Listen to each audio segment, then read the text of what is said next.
सवाल, अगर वह पात्रता की श्रेणी में आता है, दीदी का दरबार, भतीजे का प्रभाव और नेताओं का बढ़ता यही तो असंतोष। मोदी जी ने कहा था, सबका साथ और सबका विकास। जिस शुवेंदु को कभी ममता ने आगे बढ़ाया, वही आज टीएमसी की सबसे कमजोर नस पर वार कर रहा है।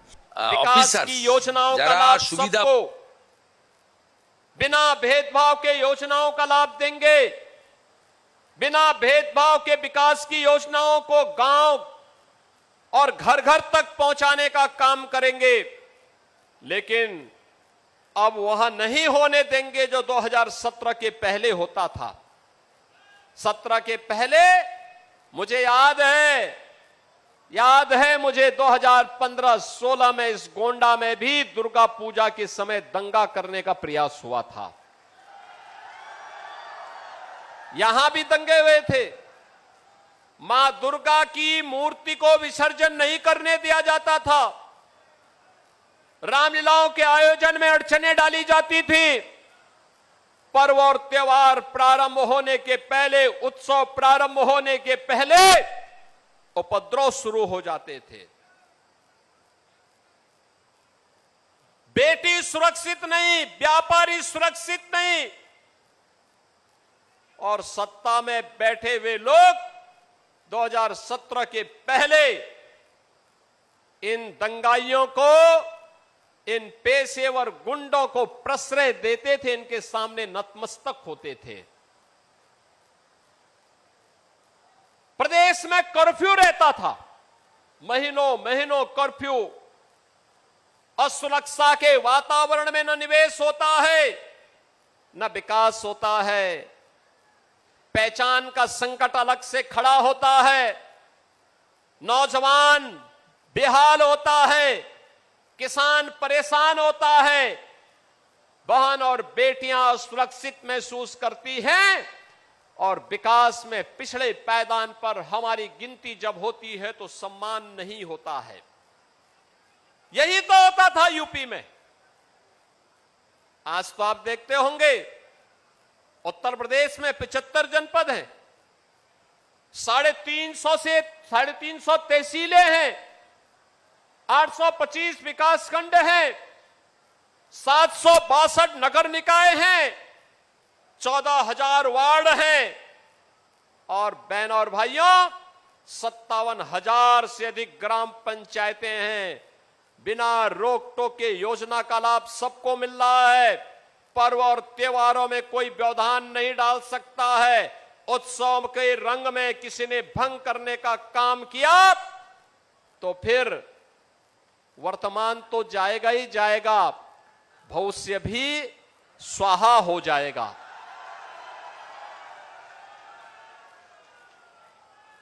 अब कोई रंग में भंग डालने का काम नहीं कर सकता, पर्व और त्योहार में व्यवधान नहीं डाल सकता। और डबल इंजन सरकार की क्या ताकत होती है, वह ताकत देखनी है तो जो 500 वर्षों में कभी नहीं हुआ। अयोध्या में मर्यादा पुरुषोत्तम भगवान श्री राम के भव्य मंदिर के निर्माण के बाद वह कार्य होकर के आ गया।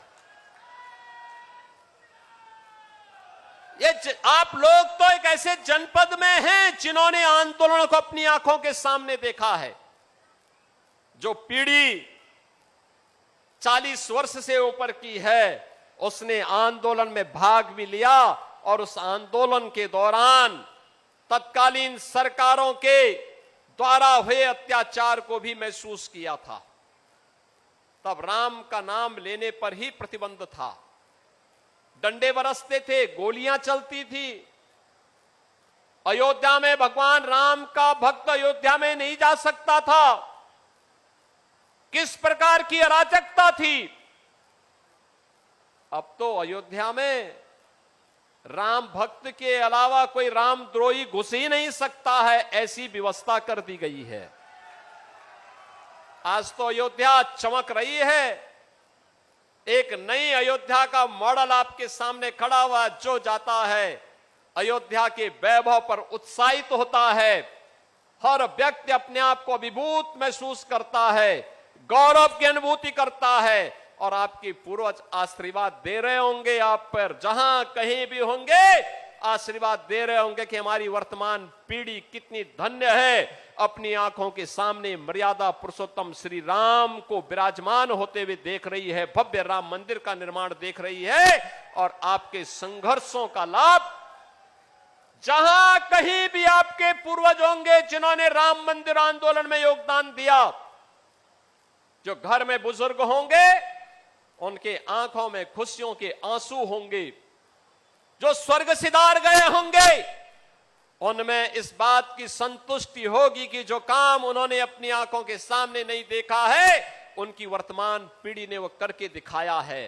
बहनों और भाइयों, ये काम इसलिए होता है, ये जो विकास की योजनाओं को लेकर के हम आज यहां आए हैं, ये जो गरीब कल्याणकारी योजनाओं का लाभ मिल पा रहा है बिना भेदभाव के, पात्र वृद्धजनों को वृद्धावस्था पेंशन, पात्र दिव्यांग जनों को दिव्यांगजन पेंशन, निराश्रित महिलाओं को निराश्रित महिला पेंशन का लाभ हो, या आयुष्मान भारत में 5 लाख रुपए की प्रतिवर्ष स्वास्थ्य की सुविधा का लाभ, हर गरीब को फ्री में राशन की सुविधा का लाभ हो, या विकास के लिए होने वाले बड़े बड़े कार्य।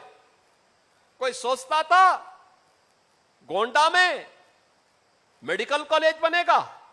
मेडिकल कॉलेज गोंडा के लिए एक सपना था, सपना आज साकार हुआ है। गोंडा के पास अपना मेडिकल कॉलेज है। कोई सोचता था गोंडा में इंजीनियरिंग कॉलेज होगा? आज गोंडा के पास अपना इंजीनियरिंग कॉलेज है, एग्रीकल्चर कॉलेज है, कंपोजिट विद्यालय का निर्माण हो रहा है, हॉस्पिटल्स के निर्माण हो रहे हैं, और जहां जहां पे आपके द्वारा चुने गए सांसद और विधायकों ने प्रस्ताव भेजा कि हमें पुल चाहिए, पुलिया चाहिए, सड़क चाहिए, मंदिर का सुंदरीकरण का कार्य चाहिए, आवागमन के लिए 4 लेन, 6 लेन, 2 लेन की सड़क चाहिए, हमने सब एक साथ स्वीकृत करके कहा कि आप लेके जाइए, विकास कराइए, जनता जनार्दन को सुविधा होनी चाहिए।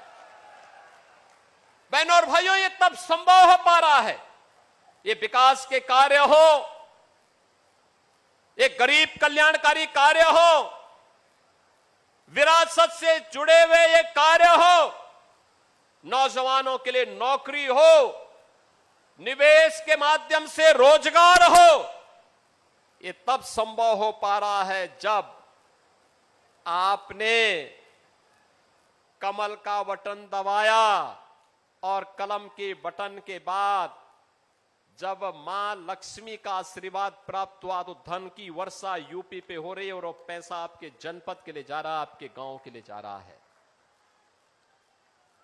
अच्छी सरकार चुनोगे, अच्छे परिणाम आएंगे। अच्छे लोगों को चुन करके भेजोगे, अच्छे परिणाम आएंगे।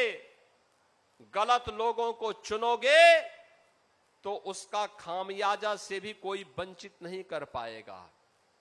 और यही तो होता था 2017 के पहले जब गलत सरकारें आती थी, यही होता था। वो विकास केवल एक गांव तक सीमित होकर के रह गया था, एक गांव तक सब कुछ वहां।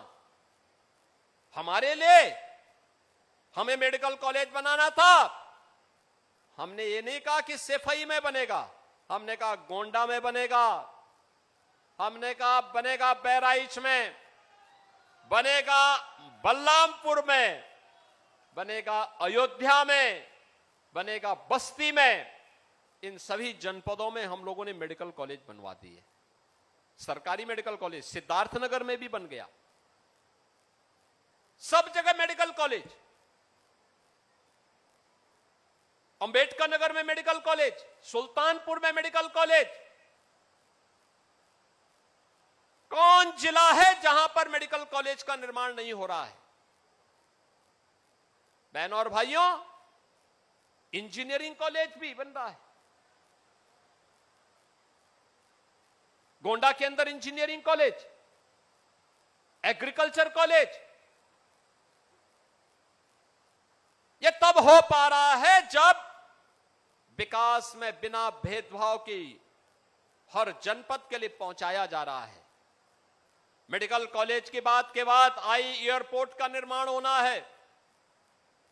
हम लोगों ने कहा भगवान राम के पुत्र लव ने श्रावस्ती वसाई, भगवान बुद्ध ने सर्वाधिक चातुर्मास वहां व्यतीत किए, जैन तीर्थंकर भगवान संभवनाथ की वो पावन धरा है, तो एयरपोर्ट का निर्माण भी श्रावस्ती में होना चाहिए।